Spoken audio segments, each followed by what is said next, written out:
190 AD, the Han Emperor was kidnapped by Western warlords, led by Dong Zhuo. In 195 AD, the Emperor finally broke free to return home. The Emperor was 14 at the time, of course. The baby symbol was just there to illustrate his powerlessness. He and his close advisors traveled painstakingly back to his old capital in the east, Luoyang. However, the Emperor's old home turned out to be in ruins. In the 5 years of being held hostage in the west, the Emperor's control in the east effectively ended, and local warlords rose up, dividing the territories amongst themselves. With no control over the surrounding area, the Emperor was broke and starving. His court sent letters asking nearby warlords for help, but most warlords were content with being independent, refusing to take the Emperor, who would share power with them. Refusal to take the Emperor, however, would prove to be a short-sighted move. Cao Cao, a local commander to the south of the Emperor, quickly realized the value of the Emperor. The benefit of the legitimacy points from taking the Emperor would far outweigh the power shared by the Emperor, whose court controlled no military forces anyway. Cao Cao built a new capital for the Emperor within his territory, and escorted the Emperor there. Cao Cao would soon become the legitimate prime minister, being able to subjugate other warlords and expand his territory in the name of the Emperor. The richest and most populated lands in China at that time lie along the Yellow River. Those who control such territories will wield the most power. Cao Cao's territories were mostly south of the river. To the north, the largest and most legitimate warlord was Yuan Shao. Yuan was born into a family of top ministers, and was the leader of the anti-Dong Zhuo League. Again, Dong Zhuo was the Western warlord that kidnapped the Emperor. Over the next 4 years, both Yuan Shao and Cao Cao greatly expanded their territories. However, Cao Cao was less successful in expansion, despite him having greater political legitimacy. The tension between Yuan and Cao grew over the years as they were about to complete their respective expansions. Yuan Shao was assigned a high-level post by the Emperor. But as Cao Cao was the prime minister, Yuan technically was Cao's inferior. This bothered Yuan Shao, and he would attempt to ask the Emperor to relocate. Cao Cao, mocking such attempts as naive, of course would not allow the Emperor to be relocated. Yuan Shao has shown supreme military prowess. In the year 199 AD, Yuan was about to take out all major opponents north of the Yellow River. One of the most pivotal battles, taking place close to modern-day Beijing, was against Gongsun Zan, the general of white horses.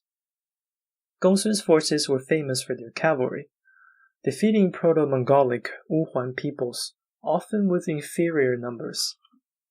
Yuan Shao, through diplomacy and careful planning, was able to rally anti-Gongsun forces. This drove the white horse general back to his garrison, and Yuan Shao subsequently laid siege. Yuan Shao, upon receiving the news that Gongsun's reinforcements are coming, ordered his army to remain in place. However, when Gongsun left the city to meet the reinforcement, he was ambushed by a Yuan contingent waiting there. Yuan Shao quickly defeated Gongsun's elite cavalry before any of Gongsun's reinforcements could arrive. This battle eliminated one of the last and strongest opponents of Yuan Shao, north of the Yellow River. On the other hand, Cao Cao's campaign to eliminate lesser warlords did not start very smoothly. In 197 AD, a minor warlord, Zhang Xiu, to the southwest of Cao Cao surrendered under pressure. When Cao went into the city, however, Zhang Xiu attacked Cao Cao by surprise. Some say that Zhang was dissatisfied with Cao Cao's policies. Some say that it was because Zhang's uncle's wife was raped by Cao Cao. Who knows what's true? Probably the latter.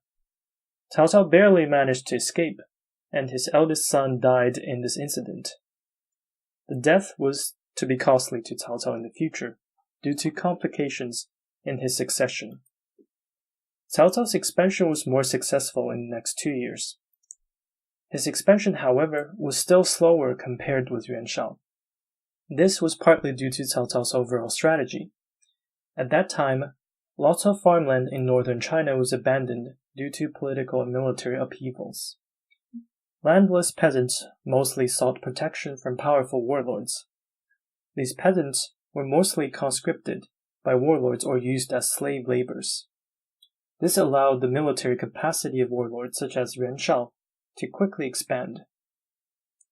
But this further reduced the long-term food production of the local regions.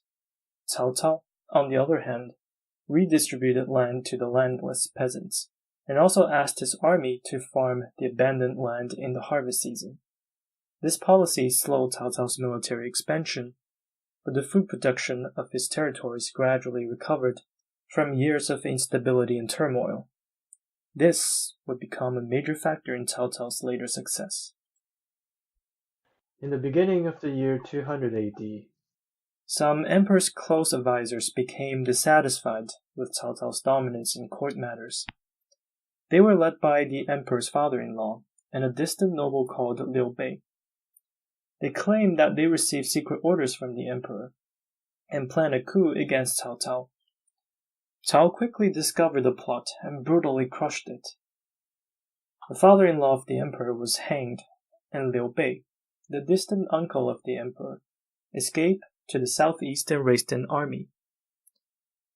Cao Cao went to crush Liu Bei himself, predicting that Yuan Shao was too dumb to interfere. Cao Cao was right.